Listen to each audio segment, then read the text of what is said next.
வணக்கம்மா. இன்னைக்கு பாக்கியலட்சுமி சமையல் அறையில சுரக்காயை வச்சு ஒரு சட்னி பண்ண போறேன். சுரக்காயில பொரியல் செய்வோம், கூட்டு செய்வோம், சாம்பார் செய்வோம். அதையே பிள்ளைங்க சாப்பிட மாட்டாங்க. சட்னி அரைச்சிட்டோம்னா எல்லாருமே சாப்பிடலாம். அதுல நிறைய நல்ல குணங்கள்லாம் இருக்கு. வாங்கம்மா சட்னி செய்யறத பாத்துடலாம். மழை பெய்யுதுமா, இங்க மழை பெஞ்சுக்கிட்டு இருக்குமா. ஏதோ சவுண்டு கேட்குதுன்னு எதுவும் நினைக்க வேண்டாம். சட்னி செய்யறத ஆரம்பிச்சிடலாம். தோலை சீச்சிட்டு பொடியா வெட்டி வச்சிருக்கேன். இப்போ இதை வதக்கி அரைக்கணும். எண்ணெய் ஊற்றிக்கலாம். எண்ணெய் காஞ்சிருச்சு. காஞ்ச மிளகா சேர்த்துக்கலாம். அதோட 2 பச்சை மிளகா போட்டுக்கலாம்.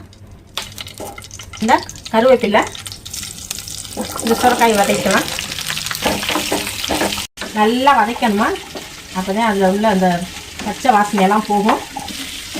இது வதங்கட்டும், கொஞ்சம் வெயிட் பண்ணுவோம். சுரக்காய் நல்லா வதங்கிடுச்சுமா. இது அப்படி ஒரு சைடாக ஒதுக்கிக்கிட்டு இந்த வேர்க்கடலை, கொஞ்சம் பூண்டு, கொஞ்சம் மஞ்சத்தூள்,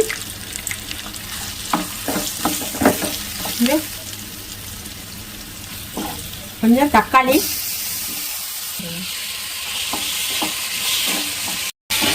இதோட கொஞ்சம் கொத்தமல்லி தழை சேர்த்துக்கலாம். கொஞ்சம் புளி சேர்த்துக்கலாம். தேங்காய் சேர்த்துக்கலாம். எல்லாம் நல்லா வதக்கியாச்சுமா. இதை ஆற வச்சு அரைச்சிட்டு வந்துடுறேன். ஆச்சுமா, இங்க பாருங்க எப்படி இருக்குன்னு. இதுக்கு தாளிப்பு கொடுத்துடலாமா. கடுகு உளுந்து, கொஞ்சம் கடலைப்பருப்பு, கொஞ்சம் சீரகம், பல்லு, பெருங்காயம், கறிவேப்பிலை வதக்கி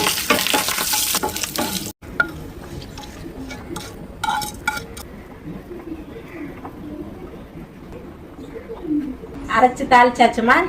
இதுல நிறைய நல்ல விஷயம் இருக்குது. உடல் எடை குறையிறது, இம்யூனிட்டி பவர் இருக்கு, விட்டமின் சி இருக்கு. இவ்வளவு நல்ல விஷயம் இருக்கிற இந்த சுரக்காயை நீங்களும் செஞ்சு சாப்பிடுங்க. முக்கியமா குழந்தைகளுக்கு செஞ்சு கொடுங்க. தோசை, இட்லி, சாதம் எல்லாத்தோடும் சாப்பிடலாமா, நல்லா இருக்கும். அடுத்த ஒரு நல்ல வீடியோல சந்திப்போம். நன்றி, வணக்கம். வீடியோ உங்களுக்கு பிடிச்சிருந்துச்சுன்னா அம்மாவுக்கு சப்போர்ட் பண்ணுங்க, சப்ஸ்கிரைப் பண்ணுங்க. நன்றி, வணக்கம்.